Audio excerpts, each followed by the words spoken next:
Right. All right. Good morning and happy Sunday. Need I say more about the weather, Tori? No, because you just have to look around and see. No marshmallows. Just good old tea, 5 roses. Awesome. Well, good morning. I hope you've had a good week, and we're happy to have you with us. We're busy with a little interesting series, and I'm so sad to say this is the grand finale. Ooh. Yeah, I really enjoyed this little one. Yeah, Me so I'm too. sad to leave it here.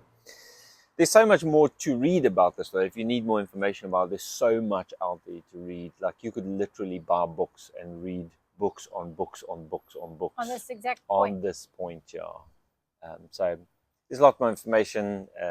If you send us a message, we'll send you some more reading material or extra reading material. We're busy with looking into the question of whether there are two creation accounts in Genesis. We've spent 4 sessions already on that. We went through the 2 accounts. If this is the first time you're watching any of these series episodes, then it might be a good idea just to pop back and to have a look at some of the older ones. Because today we are going to be doing the final comparing between these two. So this is the first time you do this, right? Yeah, so maybe you don't know, but Tori comes into these things 100% cold. Like, there's absolutely no prep in any of this. There's no prep. So some of this is as new. It's as new to her as it might be to some of you. And then let me further say that this is not us doing our own research and coming up with our own special revelation of how things work. This is pretty much the standard scholarly consensus on the matter. So I think that's important to just say, so that people don't think they're engaging in a podcast or a video that gives them new revelation. There's nothing really new here. It's only new if you're not in the circles of those scholarly talks, because I'm not. Yes. And so it's new to me. Okay, but just to let's just be Disclaimer. Clear about that. Disclaimer. All right. So we've been looking at these 2 creation accounts, which we suspected might be doublets. We've established that it's well known now that Moses didn't write the Torah, didn't write the Old Testament, and therefore the chances that the Old Testament which includes the Torah, which includes Genesis, is actually it's a result of a complex literary process of many traditions coming together and being edited, redacted into the final form we have today, and that most of that redaction process happened in around the 6th century BCE. So the chances are that you'll find things which are repeated. In fact, the converse of that statement is, if we find doubles of information throughout a vast book like the Old Testament or the Torah or Genesis in this example, should be evident to us that there's more than one tradition coming together, and that the redactors were very careful to preserve both traditions. And I think in the creation stories, it's quite obvious why they would keep both, because they both have a different function. Now, I grew up believing that the second story from Genesis 2, verse 4, till the end of chapter 3, is an unfolding of the first. Now, the first is a overarching creation account, and then what basically the second creation account is then just zooming in on that and going into one of the days, for instance. But I think we'll see as we get to the end of today that this is not really a viable solution, and it's often only a solution for people, and here I have to include myself in days gone past. The solution you have to draw, if you have if you come in with a priori commitment to it has to be all the same and the same information by one writer, Moses. Right? Once you let go of that dogma, because that's unfortunately exactly what it is, there's no evidence for that. All the evidence points in the other way. It's just a belief. You realize that it is actually a complex book, and there's beauty in this, and it's important that we read the Bible for what it is and not for what we want it to be. So we've had a look at the 2 creation stories. The first one is found in Genesis 1:1, to Genesis 2:3, and the second one in Genesis 2:4 to the end of chapter 3. I wanted to just begin today, as we, in the last session, we were dealing with the very first one. In the beginning, God created the heavens and the earth. We have the 6th or 7-day creation story. That's a very familiar one to all of us. And we spent quite a bit of time in the previous session just going through it step by step, just having a look at some of its identifying characteristics. Now, last week I mentioned the idea that in the 19th century, we've deciphered some of the old Akkadian literature in a library we found in Nineveh in Syria. And there we found creation myths that seem to resemble what we have in the first creation story. Particularly here, the Babylonian creation myth called Enuma Elis, which is older than the biblical account. And today I just want to spend 5 or 10 minutes on the aspects of these two accounts that are similar. Just to make clear that not even scholars anymore are saying, and there was a time when some did, but scholars are not saying that the biblical writers copied Enuma Elis while they were in Babylon under Babylonian rule. I think it's quite obvious that they didn't. If you read Enuma Elis, which means went on high, if you go and read it, you'll see it's not the same account.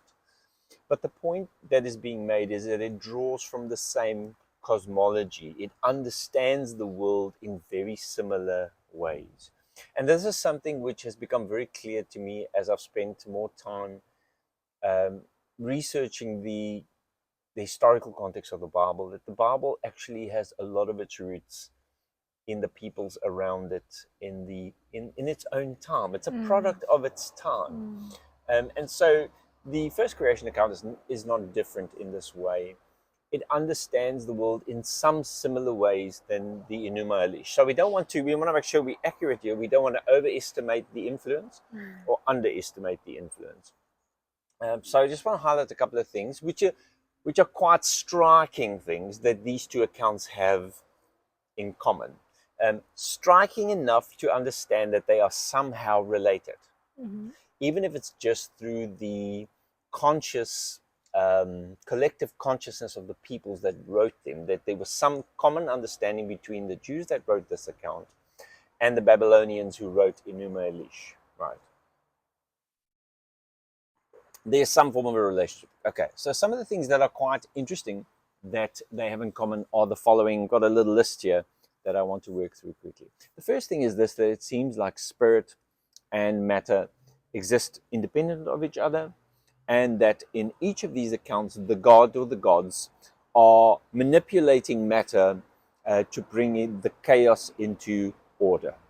The point of that is that in neither of these accounts are the gods actually creating the matter. The matter is already there. It's in the biblical account, it's a void without form, etc., etc. And it's then formed into something orderly, which is what the word cosmos, of course, means. So this is the first thing that both of them have in common. They're not a creation account from nothing, but these divine entities are forming the material world into an orderly cosmos that we have today. They create space and they place the humans inside of that space. That's the first thing. The second thing that they both have in common is that before this creation event starts, there's this darkness everywhere, right? And then there is the light that comes into being in different ways, but in both accounts, this is striking and worth noting that in both accounts, light comes into being before the sun, the moon, and the stars. And scientifically, that seems backward to us, because the light we understand to have actually comes from those luminaries, the sun, moon, and stars, sun predominantly, of course. But in both these accounts, light exists first, and then the sun, moon, and stars come into being. That's a really striking similarity that's at odds with science, if we can say that. The second thing we find that they have in common, which is not so obvious, but with a little bit of inspection becomes rather obvious, is that in the Enuma Elis, we have the chaos symbol is the goddess Tiamat, which is the goddess of the sea waters. And so Marduk, the god, Babylonian god, he does violence to her. He does violence to the goddess of the sea, and out of her creates space for the humans. Now, in the Jewish account, there's no goddess of the sea, but there is the Hebrew word for sea here is Tehom, and this word is related to the word Tiamat. It's cognitive in some sense. So it's related to that word, but here in the Jewish account, the sea is not a goddess. She's just the sea.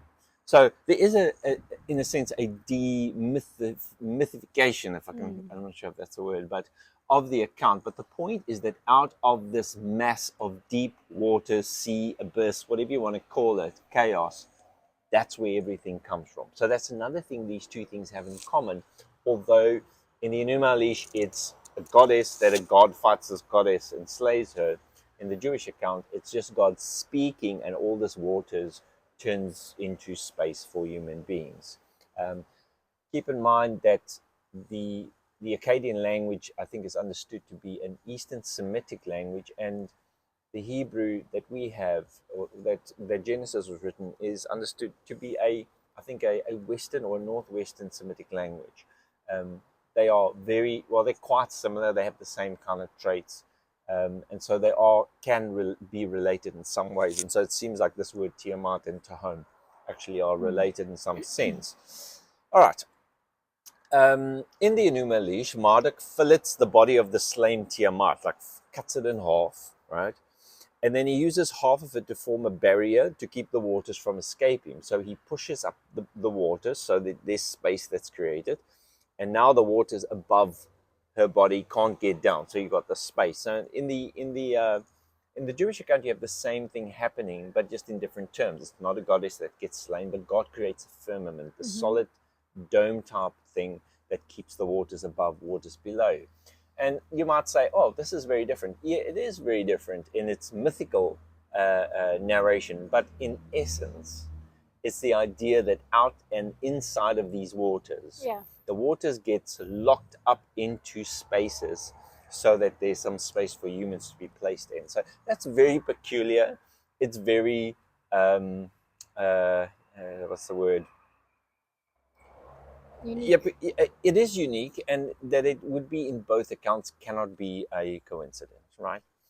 All right. Then another thing that's similar between these two accounts is the sequence of the days of creation. They're quite similar, including the creation of the firmament, the dry land, the luminaries, all of humanity, and then that's followed by the rest. So these are some of the similarities that we find, which, as you look at them now, I mean, there might be some other smaller ones. These are the big ones that most scholars look at, and they say, look, it's obvious the one account is not a copy of the other, but it is. These accounts, they swim in the same sea. The minds of the people that wrote them are writing from an ancient Mesopotamian cosmological idea. There's some relation between them. The point of this is just that the Genesis account doesn't fall from heaven.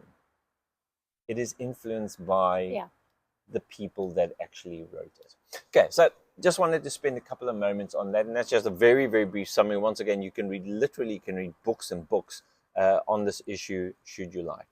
What we want to do now is we want to compare these two accounts. So I don't know how much you remember of what we've done. The two accounts in Genesis, not the two that you've been. Yes, sorry. Yes, the two accounts in Genesis, the first creation story and then the second creation story, to see whether they could be understood to be the same story, just from a different angle, or whether they could be understood to be written by the same person, the one as an unfolding, the second chapter of the first. Okay, so these two story accounts, the first thing we want to investigate is the starting point of these accounts. Account 1, we'll call the Genesis 1:1 account 1, and Genesis 2:4 account 2. Account 1 starts how? What is there? There's an earth, and there is this mass of water, the deep. Remember, if you remember the account, there's no land yet, there's no space yet, there's no sky yet, there's nothing but earth and water that's completely over it, right? And then there's this darkness, and you have the Spirit of God hovering over it. The second account doesn't look like that at all. The second account, there's land, there's dust, You don't have a watery chaos that's over everything, and the Spirit of God is not even mentioned. There's just like almost like a desert-like, but with a moisture that hovers above the desert. The account says because there was no rain. So that's pretty different already, right? You can immediately see how the one account focuses on a larger picture, and the other one is like a desert nomad wrote it. It's like the second one has got less chaos. It's just deserted. It's deserted, and it's already, the land is already there, and it's from a different viewpoint. Okay, so that's the difference between those two. The second thing that we note is that the first account has a 7-day sequence: day 1, day 2, day 3, day 4, day 5. The sequence exists and is mentioned even before sun, moon, and stars are there to give us days. So it maybe should be understood to be figurative. To think of this as actual 24-hour days of creation, I think, is a little bit far-fetched. Although literalists would love, well, they believe that. I just think it's not a workable solution. But the second account does not have this day measure, in the first day, second day, third day, although the same things are made. So it was a different stuff that was made. You say, okay, well, that took 1 day and this took 7 days. But in the second account, as in the first account, we have the animals, we have the plants, we have humans, etc. And there's no mention of 6 days and on this day, that day. It's just basically in the day that. So there's a difference that's really hard to reconcile. At first I thought, no, but maybe this 1 day in account 2 is one of the days in the account, but it's just not workable because in that 1 day, plants, beasts, yes. Very hard to reconcile or harmonize. This difference is the idea that you have 7 days and 6 days. The first one, God rests after he has made everything. We'll speak about that in a moment. Okay. The one to me that is quite striking, took me a long time to kind of get my head around, is the different depictions of God in the first and the second account. So I don't know if you recall, but in the second account, God is planting. He's making clothes. He's walking. He's leading. He's talking. He is very human-like. But also besides that, he's portrayed like someone who doesn't know. Like, where are you? Why? Who told you? There's also something you could read into this, that God actually makes the animals as a helper or a friend or a companion for Adam, and gets it wrong because it doesn't work. Adam doesn't find a companion. And so there's this afterthought of the woman, like, okay, now I've got a plan. I'm going to make him sleep, make something that looks like him, and that will work. So you find this idea in the second account that God is very human in this, very much like we said, like the Greek gods. Humans with superpowers, basically, that type of idea. In the first account, you don't have any of that. God forms or creates by speaking, and everything just happens as he speaks. The only thing that's in proximity to humanity or to the material world in the first account is the spirit that hovers. And so you get the idea like God is somewhere else. Like, we don't know where he is, but he's not there. But his spirit is there. And possibly when he speaks, that spirit starts creating, and it's that thing that moves everything. Where in the second account, he's walking in the garden. You know what I mean? It's really different. Yeah. If you have the prior commitment to this has to be written by the same person, has to be the same thing, you can kind of try and mash it together. But once you let go of that commitment, it becomes quite obvious, very hard to unseen. Yeah. That is a very different depiction of God. Maybe at this point it's good to include the next point, which is that God is mentioned by 2 different names in these 2 accounts. Now that to me is a bit of a clincher. It seems very strange to me that someone writing both of these accounts at the same time would use different names for God. And it's consistent, like it's not half-half. It's in the first account, God is Elohim. In the second account, he is Yahweh Elohim. So he is the Lord God in your English King James Version. 2 different names for God. And what this tells us, just, it comes from 2 different traditions. And the redactors had so much respect for these 2 accounts. They could have jinxed that. They could have fixed that. You know what I mean? They could have just added in. It would have made sense for them to just add in Lord in the first account or leave away Lord in the second account. But they had so much respect for these 2 traditions that they kept things as they were. And seamed them together with that little heading we've mentioned before, the generations. So that's number 3, and then that's a pretty important one, I think. One of the ones that are maybe not so obvious is the function of humanity in these 2 accounts. And some of these things only become obvious when you've read other creation myths. For instance, if you do read other creation myths, it becomes quite obvious that in most of them, humans are made to work the ground and bring sacrifices to the gods so that the gods can look after them. So humans are, in some sense, they are made like slaves tilling the ground. This, of course, is where the first account is, I think, quite unique in its setting. Is that in the first account, this distant, more lofty or elevated God who makes everything good, he makes the humans as his representative. Likeness and image here means likeness, like in a representative manner, and their job is to subdue everything and rule over everything, multiply and have a good time. In the second account, however, there's no mention of that at all. These humans are made to till the ground. That's it, full stop. And when they do make a mistake, they get thrown out, and the tilling of the ground becomes an absolute survival story. The ground turns against them, childbirthing turns against them, the snake turns against them, and there's just an uphill battle from there on. So in that sense also, the purpose of humanity in both these accounts are actually quite different. If you didn't know about the other creation myths, you would think, oh yeah, it's more or less this. We should put them together to understand. But because we have so much writing about the gods making humans as slaves, tilling the ground for sacrifices and to feed the gods, quite literally, it makes sense to understand that it's quite different. The other thing, maybe also not so easy to pick up, because we're always mashing these accounts together, is that in the first account you have God says the account says God creates humankind, male and female. Boom, right? So from the beginning, human means to be male and female.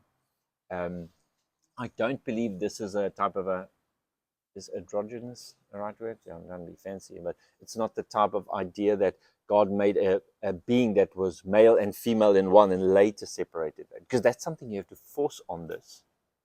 Who's that, Bella? One of them. Okay.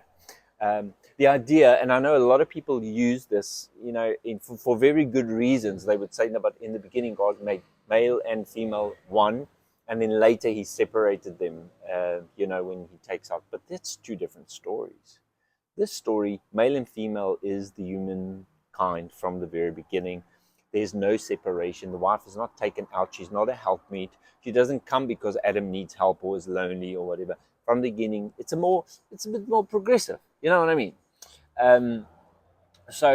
But the second account is it's just not the same story. No. God makes this human. Adam is not a name in here, and that's important. It means human, from the ground, the groundling. The Adam from the Adamah is the word for the ground.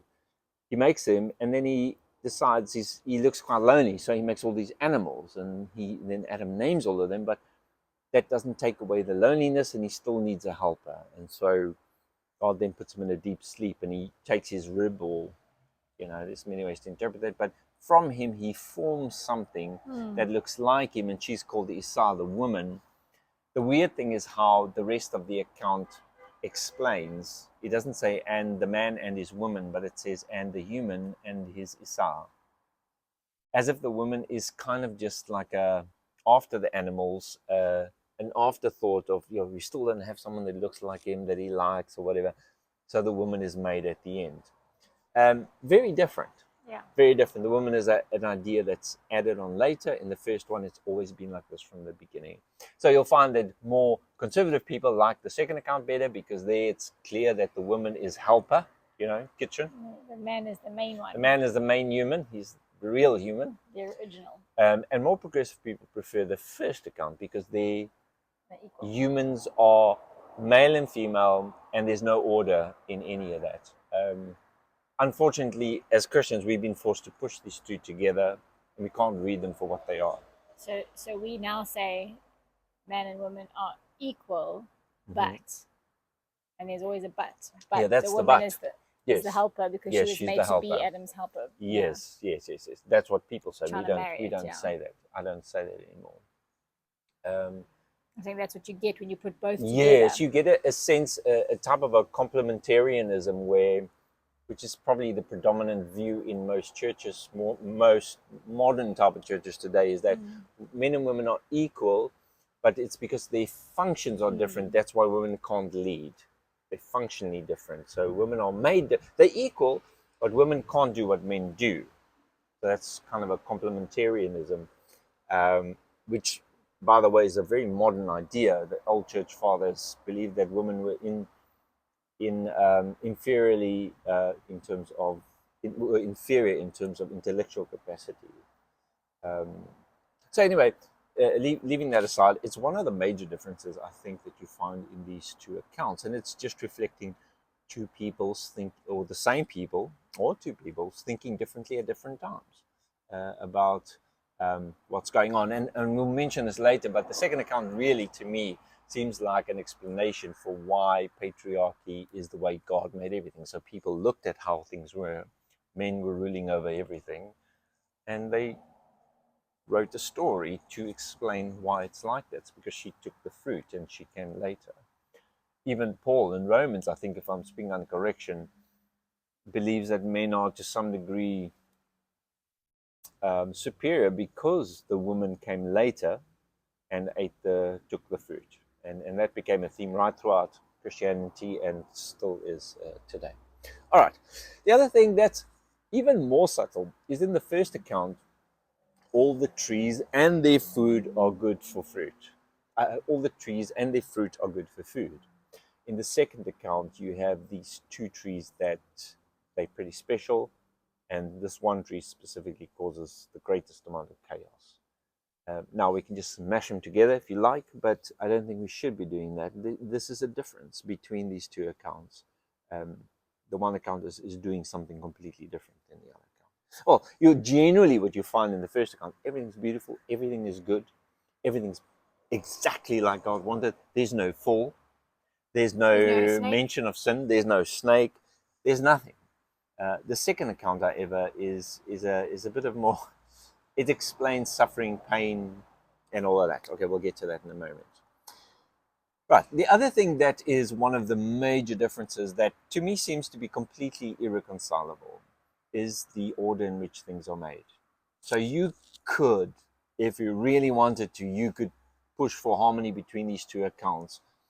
But one of the things that's going to definitely prevent you from completing the task is that things are made in a different order. So in the first account, humans are made last. In the second account, humans are made first, then the plants, then the animals. So the order is just not the same, and you can't make them the same. And I would say this is probably one of the top 3 reasons why these are 2 different accounts. The order of creation is completely different, and you can't reconcile that, right? You have to do some serious gymnastics. And you actually have to twist what is written to get them to be the same. It just can't happen. You can go read them for yourself, make a list, and you'll see. Okay. The nature of creation in the first account, everything is good and beautiful. But the second account is things end up in absolute disaster. Things are wrong. Things don't work. There's no helper. Eventually, there's an exile where they have to leave where they are. The one is beautiful and great, and God rests, and it's just amazing. The other one ends in absolute disaster, actually, and kind of explains the world we have today. I've already mentioned the name of God being different. So these are the major differences between these 2 accounts, and everyone can come to their own conclusion here. If you're a traditionalist or a fundamentalist, you would want to come to the conclusion that no, beyond these differences, you could still make them work together as one account by one person. Scholars, and they don't what's the word? They don't fall for that anymore. And I think I've come to realize that the only reason why we do that is because you have a commitment to the monolithic nature of the Old Testament by Moses, given directly by God, by Moses, written down. So I was just about to say, what is the what is the harm for traditionalists not recognizing two accounts? But now you've just answered the question, because it's because of the steadfast hold you have onto a singularity of the Old Testament. Okay. So if you believe that these are two accounts, it means Moses didn't write these accounts, and that creates a whole lot of problems. Okay. But the problems are worse when you do believe that these are history accounts written by one person, Moses, directly narrated by God, because they don't fit with science very well. They don't fit with reality, the scientific reality, very well. The other problem is they fit really well with an ancient, primitive, patriarchal society. And so taking these as literal historical accounts means that you have to force this down onto everyone today. In a modern society. Because the Bible says so. And I think that does way more harm than the other way around. Also, you have to basically, you just can't. I've tried many years I think it's called, it's not complementarianism, but when you try and make the Bible fit to science, it just doesn't work. The best way is to understand it for what it is, for what it was written, and to realize that it's not what we thought it was, and it's okay, So the conclusion you want to come to as a traditionalist fundamentalist is besides all these problems, this is still two accounts that really is one account unfolding itself, written by Moses. Scholars don't come to that account. The majority of scholars recognize, Christians, non-Christians, that this is obviously the work of a complex literary process where there's at least two traditions at play here, redacted and seamed together for us in around the 6th century. So it seems to me, and this is my conclusion, which aligns with the scholarly consensus, that these two accounts are doublets. They are two creation accounts. Two different traditions came together in the Torah around the 6th century BCE. The first account, as far as it seems obvious to me, is that the first account is possibly written in response to the ideas learned in Babylon, or the ideas that were floating around in Mesopotamia at that time. The idea of, as the ones we mentioned, I don't want to go through all of them again, but there's an obvious move from those accounts as well. The account is mythicized. There's no more gods in there. One thing that's also important here is that normally in the pagan mythic accounts, there's always this divine violence between the gods. Like, it's a real mess. It's a real soap opera. There's none of that here. There's one God. He often says, "Let us," but there's no violence that is affected by God. He speaks things into place. The cosmology is still understood to be the same. It's a flat earth, pillared earth with a dome in the sky, and the sun, moon, and stars sitting inside of it, and waters above and below. That's the same, because they even if they had the understanding, if God gave revelation of how the cosmos formed, nobody would know what they were writing about. And this wasn't written to us. It was written to those people. What's the point besides that? So the first account also moves humanity into a place of the image of God, besides just being a slave of divinity, right? So there's a lot of progressive ideas that come in there, possibly towards monotheism, human rights, or the human rights, but it ultimately is the idea that a human is the image of God. It's a very important thing. No divine violence, and the idea that God just speaks, and nature, not God's, nature just responds to what he is saying. So it seems it could be understood as a Jewish counter to what they would have experienced in the Babylonian exile. The second account to me is the most interesting one. It's the one that I didn't study that much, and it's only now that I've really spent a bit of time in it that it's absolutely fascinating. But it seems to me that the second account is written to explain why the world is the way it is. And that was for primitive people of the 6th century BCE. Number one, patriarchal. Men rule over women, the livestock, and the children. Why? Because the women were unfaithful by eating the fruit. A lot of people would have died in childbirth back in that day. Why is this? Well, once again, this is because the woman took the fruit. She is the one that has to bring children in by much suffering. I mean, you can imagine it would have been a big thing. Today's not such a big thing. Go to hospital, you normally come out with a baby. But in those days, people died. Like, I'm not sure what the mortality rates are or what it would have been, but I know that in history back, it was a real issue. Why is this like this, Mom? Why we? Why do we? Well, this is the story. This is how it works. Why is life a survival, one long survival game? It is because of this happened, and so we have to work hard every day to bring food in. Sometimes there's no food. We're battling against nature always.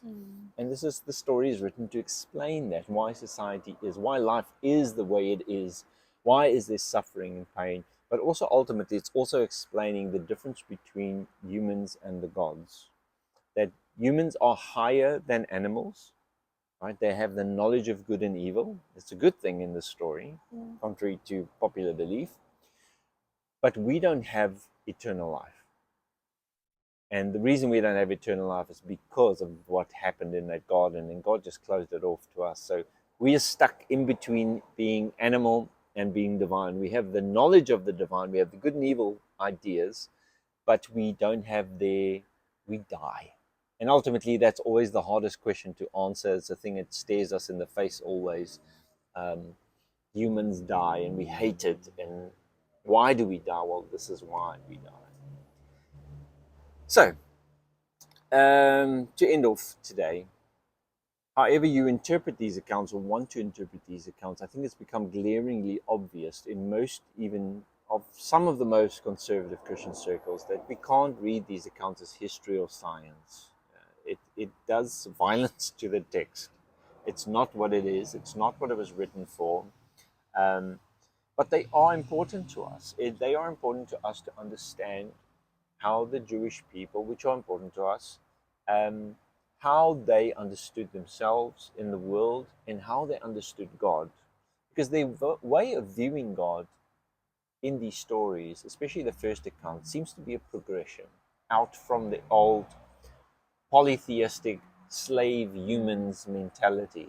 So that's important to us, and that's important for us to understand our trajectory in moving forward and understanding what God is and what humans are and how humans are supposed to be treated and how God is supposed to be understood.